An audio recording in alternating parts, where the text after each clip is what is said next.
Welcome back to math. Today we are converting metric mass units, but the process is still the same. You will just notice that on our chart here, instead of meter, like we had for length, or we had liter for volume, now for mass, our base unit is a gram. You'll see it has stars on either side. That is our base unit. And from there we have a decigram, centigram, milligram. We go back to our base. 10 times larger would be a decagram. 100 times larger would be a hectogram. And 1,000 times larger than a gram would be a kilogram. So I hope after length and volume you have somewhat of an idea of how we are starting on the amount we are given, and then we are hopping or sliding the direction that we're changing, and we move the decimal in the same direction and the same number of moves that it took to get there. I have about 12 problems I will do with you as an example, starting with 19 hundredths of a gram. This is my starting measurement. It tells me right here I'm moving to milligrams. 1, 2, 3 hops to the right. That means I'm going to take this decimal and move 1, 2, 3 hops to the right, which would make it 190 milligrams. 8.4 grams, 2 milligrams, 1, 2, 3 to the right. This decimal moves 1, 2, 3. So I will need 8400, 2 placeholder zeros to hold that decimal where I need it to be, and I can insert my comma. 37 grams. The decimal is here invisibly behind the 7. Grams to milligrams, I know is 3 moves, which means I'm going to have to put 3 zeros behind it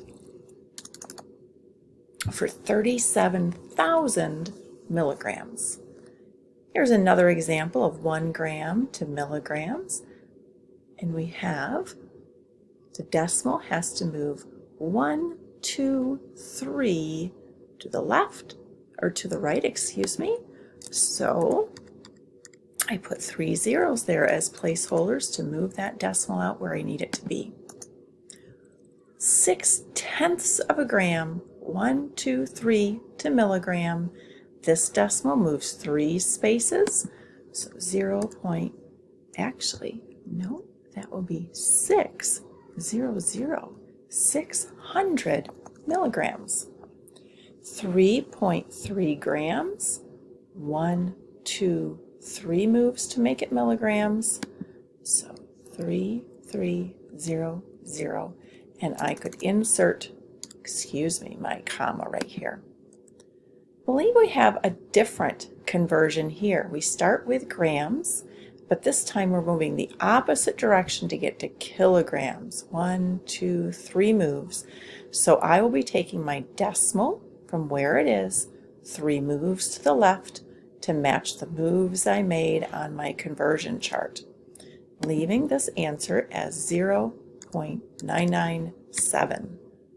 997 thousandths of a kilogram. Here's my decimal on grams.